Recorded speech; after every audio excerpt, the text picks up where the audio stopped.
সবারই একটা আলাদা এক্সপেকটেশন থাকে। আর অনার 200 লঞ্চের সময় কিন্তু ব্যাপক সাড়া ফেলছিল, ইভেন এটা এখনও সেল হয়। তবে এর পরের সিরিজগুলো কিন্তু অতটা হাইপ ক্রিয়েট করতে পারেনি। এবারের অনার 500 নিয়ে আমার ফিলিংসটা শুরু থেকে একটু মিক্সড বলতে হয়। ফোনটা দেখতে প্রিমিয়াম, হাতে নিলে সলিড ফিল দেয়, আর পেপারে এর স্পেক্স দেখলে মনে হবে এটা একটা কমপ্লিট প্যাকেজ। কিন্তু টানা কয়েকদিন ব্যবহারের পর এর পারফরমেন্স নিয়ে বেশ কিছু সমস্যা ফেস করেছি।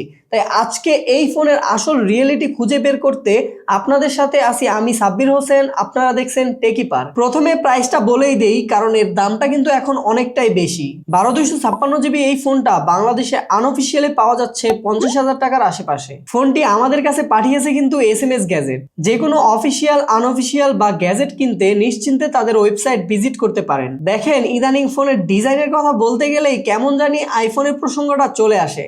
অনার 500 এর ক্ষেত্রে অনেকটা সেরকমই। প্রথম দেখায় আপনার মনে হতে পারে এটা আইফোন এয়ারের কোনো কপি, তবে কপি হলেও এর বিল্ড কোয়ালিটি কিন্তু বেশ সলিড।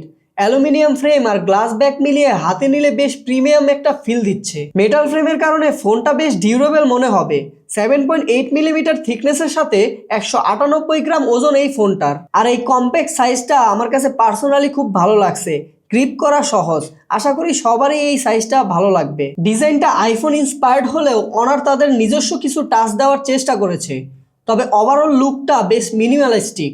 ক্যামেরার পজিশনিং বলি অথবা ফ্রেমের কার্ভ, সবকিছুতেই একটা ক্লিন ফিনিশ রাখার চেষ্টা করা হয়েছে। আর এখানে প্রোটেকশনের জন্য দিয়েছে IP69K এবং IP68 এর রেটিং। বাটন অ্যান্ড পোর্টসে সবকিছুই পাবেন, তবে এক্সটার্নাল মেমোরি কার্ড ব্যবহারের সুযোগ নাই। শুধুমাত্র 2টা ন্যানো সিম ইউজ করতে পারবেন।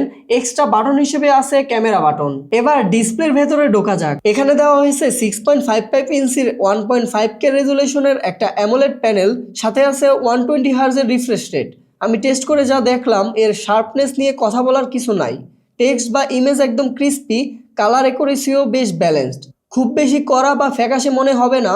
আর যেহেতু এটা একটা 10 বিট প্যানেল, সাথে ডলবি ভিশন আর HDR10+ সাপোর্ট আছে, তাই মুভি বা হাই কোয়ালিটি কন্টেন্ট দেখার সময় ডার্ক সিনগুলোতে একদম পিওর ব্ল্যাক পাওয়া যায়, ডিটেলস হারায় না। ইউটিউবে 4K 60fps HDR video smoothly play করতে পারে, আর কন্টেন্ট ওয়াচিং এক্সপিরিয়েন্সও যথেষ্ট ভালো। আরেকটা ব্যাপার হলো ডিসপ্লেটি কনসিস্টেন্টলি 120 হার্জ পুশ করতে পারে। ইউএফএ টেস্ট বা নর্মাল ব্রাউজিংয়ে 120 হার্জই ধরে রাখে। আরেকটা পজিটিভ দিক হলো এতে কোনো ঘোস্টিং ইস্যুও চোখে পড়েনি, অর্থাৎ ফাস্ট স্ক্রলিং বা গেমিংয়ের সময় ফ্রেমের পেছনে কোনো ট্রেল বা রেস্ট থেকে যায় না। টাচ রেসপন্সও যথেষ্ট সেন্সিটিভ, কোনো ডিলে নাই।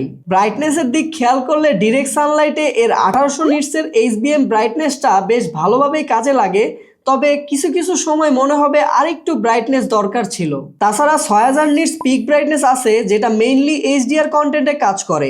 এছাড়া 3840 হার্টজ PWM ডিমিং ব্যবহার করা হয়েছে, এটা চোখের জন্য ভালো দিক। ডিসপ্লের সব টেকনিক্যাল পার্টগুলো ভালো হলেও অনর একটা জায়গায় কিন্তু বড় কিপটামি করেছে। এই বাজেটের একটা ফোনে তারা দিয়েছে অপটিক্যাল ফিঙ্গারপ্রিন্ট সেন্সর, যেখানে এই রেঞ্জে অন্যান্য ফোনগুলোতে কিন্তু আল্ট্রাসনিক ফিঙ্গারপ্রিন্ট সেন্সর পাওয়া যাচ্ছে। আল্ট্রাসনিক সেন্সর যেমন ফাস্ট এবং সিকিউর, অপটিক্যাল সেন্সর সেখানে কিছুটা সেকেলে এবং ইউজার এক্সপিরিয়েন্সের দিক থেকে কিছুটা পিছিয়ে। আরেকটা কথা বলতে হয়, এর ফিঙ্গারপ্রিন্ট সেন্সরটা কিন্তু একটু নিচে, আর একটু উপরে দিলে প্লেসমেন্টটা আরো ভালো হতো।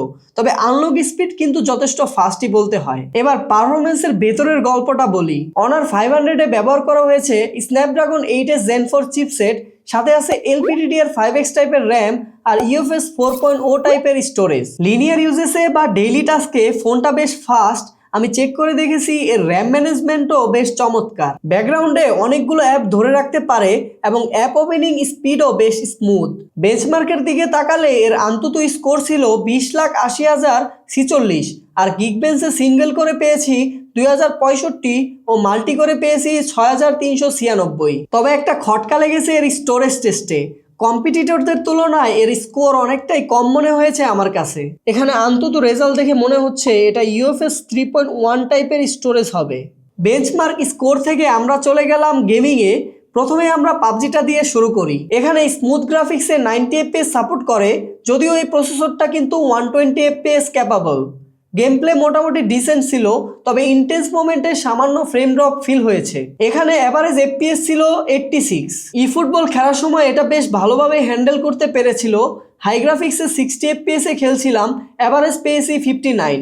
যদিও কিছু মাইনর ইস্যু খেয়াল করেছি, তবে এটা ওভারঅল স্টেবল ছিল। প্যারা শুরু হলো জেনসিন ইম্প্যাক্ট খেলার সময়। কাস্টম গ্রাফিক্সে 60 FPS সাপোর্ট করলেও এর গ্রাফিক্স কোয়ালিটি কম্পিটিটরদের তুলনায় কিছুটা পিছিয়ে। খুব হেভি ল্যাগ না থাকলেও সেই স্মুথনেসটা পাচ্ছিলাম না। অ্যাভারেজ FPS ছিল 57। এরপর যখন কার এক্স স্ট্রিটের মতো ভারী গেম খেলা শুরু করলাম, ফোনটার পারফরমেন্স ড্রপ করা শুরু করলো। 60 FPS সাপোর্ট করার কথা থাকলেও FPS 45-এ লক হয়েছিল। ফোনটা যত বেশিক্ষণ খেলছিলাম তত বেশি হিট হচ্ছিল এবং এই হিটিং ইস্যুর কারণে পারফরমেন্স ব্যাপক ড্রপ করে অ্যাভারেজ FPS 37-এ নেমে আসে। এমনকি মাঝে মধ্যে FPS 27, 28 বা 20-র নিচেও নামতে দেখেছি। গেমিংয়ের সময় আমি 47 ডিগ্রি টেম্পারেচার রেকর্ড করেছি, যেটা হাইয়েস্ট 48 ডিগ্রি পর্যন্ত উঠেছিল। ফোনটার বডি বেশ পাতলা হওয়ার কারণে হিটটা ফিজিক্যালি খুব বাজেভাবে ফিল হয়। মানে বাইরে থেকে 42, 43 টেম্পারেচার হলেও হাতে ধরলে মনে হবে 50 পার হয়ে গেছে। আমাদের স্ট্রেস টেস্টেও টেম্পারেচার 50 ডিগ্রি পর্যন্ত উঠেছিল এবং স্টেবিলিটি ছিল মাত্র 57। মজার ব্যাপার হলো 15 মিনিটের সিপিইউ থ্রটলিং টেস্টে কিন্তু কোনো থ্রটলিং দেখা যায়নি, যা বেশ কনফিউজিং। কিন্তু সমস্যা হলো একই প্রসেসর দিয়ে অন্যান্য ব্র্যান্ডগুলো যেখানে হিট ম্যানেজমেন্ট ও পারফরমেন্স সুন্দরভাবে ব্যালেন্স করেছে, অনর সেখানে পুরোপুরি পিছিয়ে পড়েছে। তবে ফোনটার ইন্টারফেস বা লেআউট দেখলে কিন্তু একটা স্পেসিফিক ওএস এর কথা মনে পড়ে যায়, যেটা আমরা সবাই জানি। যাই হোক, লুক যেমনই হোক, এর অ্যাপ ওপেনিং বা অ্যানিমেশনগুলো বেশ স্মুথ। রেগুলার ইউজেসে এটার ওএস আপনার ভালোই লাগার কথা। পার্সোনালি আমার কাছে তো ভালোই লেগেছে। আর যেহেতু এটা চাইনিজ ওএস, তাই শুরুতে কিছু ব্লটওয়্যার বা বাড়তি অ্যাপ দেখতে পাবেন। তবে ভালো দিক হলো এগুলো আপনি চাইলেই আনইনস্টল করে ফেলতে পারবেন, যা ফোনটিকে ক্লিন রাখতে হেল্প করবে। সব মিলিয়ে ওএসটা বেশ রেসপন্সিভ আর ইউজার ফ্রেন্ডলি। ব্যাটারি সেগমেন্টে অনর রীতিমতো চমক দিয়েছে হিউজ 8000 mAh এর ব্যাটারি দিয়ে। সাইজটা এতটাই বড় যে এটা থেকে আমাদের এক্সপেকটেশনও ছিল অনেক বেশি। এত বড় ব্যাটারি চার্জ করতে কেমন সময় নেয় সেটা দেখতে আমরা শুরুতেই চার্জিং টেস্ট করলাম বক্সে থাকা 80 ওয়াটের চার্জার দিয়ে। 1 থেকে 100% ফুল চার্জ হতে সময় লেগেছে 1 ঘন্টা 8 মিনিট। সত্যি বলতে 8000 mAh এর সাইজটা কনসিডার করলে এই চার্জিং স্পিডটাকে ডেফিনেটলি ফাস্ট বলতে হয়। কিন্তু আসল টুইস্টটা হলো এর ব্যাকআপে। আমরা ফোনটা দিয়ে প্রায় 4 ঘন্টার মতো হেভি গেমিং করেছি, আর বাকি সময়টা সোশ্যাল মিডিয়া ব্রাউজিং বা নর্মাল ইউজেস ছিল। এই কম্বাইন্ড ইউজেসের পর আমরা স্ক্রিন অন টাইম পেয়েছি মাত্র 7 ঘন্টা 16 মিনিট। অনেস্টলি স্পিকিং 8000 mAh হিসেবে এই ব্যাটারি ব্যাকআপটা আমার কাছে অনেকটাই কম লেগেছে। এই সাইজের একটা ব্যাটারি থেকে নর্মাল ইউজেসে অনায়াসে 11 থেকে 12 ঘন্টা এসওটি পাওয়া উচিত ছিল, আর গেমিং প্লাস নর্মাল ইউজেসে অন্তত 8 থেকে 9 ঘন্টা এসওটি আশা করেছিলাম। কিন্তু রিয়েল লাইফ ইউজেসে এটা 8000 mAh এর মতো ফিল দেয় নাই। পারফরমেন্স দেখে মনে হয়েছে ক্যাপাসিটিটা 7000 mAh বা তার চেয়েও কম হবে। কানেক্টিভিটি বা নেটওয়ার্কের দিকটা যদি দেখি, তাহলে এখানে অনর লেটেস্ট সব টেকনোলজি রাখার চেষ্টা করেছে। তাছাড়া কানেক্টিভিটির জন্য রয়েছে ব্লুটুথ 6.0 আর ওয়াইফাই 7, সেই সাথে NFC। তবে এই ফোনে কয়টি 5G ব্যান্ড রয়েছে সেটা নিশ্চিত বলা যাচ্ছে না। আমি 10টির মতো 5G ব্যান্ড খুঁজে পেয়েছি। এখানে অন্তত 15 থেকে 16টা 5G ব্যান্ড আশা করেছিলাম। তবে আমি যখন টেস্ট করেছিলাম এর ওয়াইফাই স্পিড আর ডাটা স্পিড বেশ ভালোই পেয়েছি। ব্রাউজিং বা ডাউনলোডিংয়েও কোনো সমস্যা চোখে পড়েনি। তবে একটা জিনিস আমার কাছে একটু অড লেগেছে, আমি যখন মোবাইল ডাটা দিয়ে ফেসবুক চালাচ্ছিলাম তখন ফেসবুকে কন্টেন্টগুলো লোড নিতে কিছুটা প্যারা হচ্ছিল। মাঝে মাঝে মনে হয় ছবিগুলো বা ভিডিওগুলো লোড হতে কিছুটা সময় লাগে। এখন এটা কি ফোনের নেটওয়ার্ক জনিত কোনো ইস্যু নাকি সিমের নেটওয়ার্কের সমস্যা, সেটা নিয়ে আমি পুরোপুরি শিওর না। তবে সেম জায়গায় আমার পার্সোনাল ফোনে কিন্তু এরকম কোনো সমস্যা পাইনি। বাকি ব্লুটুথ বা ওয়াইফাই নিয়ে কোনো কমপ্লেন নেই, সেগুলো একদম সলিড কাজ করে। সবার শেষে বলতে হয় এর ক্যামেরা নিয়ে। হনরের ক্যামেরা নিয়ে ব্যাপক আলোচনা হয় এবং হনর কিন্তু ভালো ক্যামেরাই প্রোভাইড করে। তবে দিন দিন হনরের ক্যামেরা কিছুটা ডাউনগ্রেড হচ্ছে, এটা কিন্তু মানতে হবে। এই ফোনে কোনো টেলিফটো সেন্সর নাই, আছে একটা 200 মেগাপিক্সেলের f1.9 অ্যাপারচারের Samsung ISOCELL SP3 main sensor, সাথে আছে 12 মেগাপিক্সেলের f2.2 অ্যাপারচারের আল্ট্রাওয়াইড সেন্সর, সামনে আছে 50 মেগাপিক্সেলের f2.0 অ্যাপারচারের সেলফি শুটার। দিনের আলোতে মেইন ক্যামেরা স্যাম্পলগুলো আমার কাছে ডিসেন্ট লেগেছে, মানে খুব আহামরি কিছু না, আবার একেবারে ফেলে দেওয়ার মতোও না। ডাইনামিক রেঞ্জ আর এক্সপোজারটা বেশ বেটার ছিল, তবে কালার টোনটা আর একটু ন্যাচারাল হতে পারতো। ছবিগুলো কিছুটা কন্ট্রাস্টই আসে, যদিও ভালো দিক হলো এগুলো ওভার স্যাচুরেটেড হয়ে যায় না।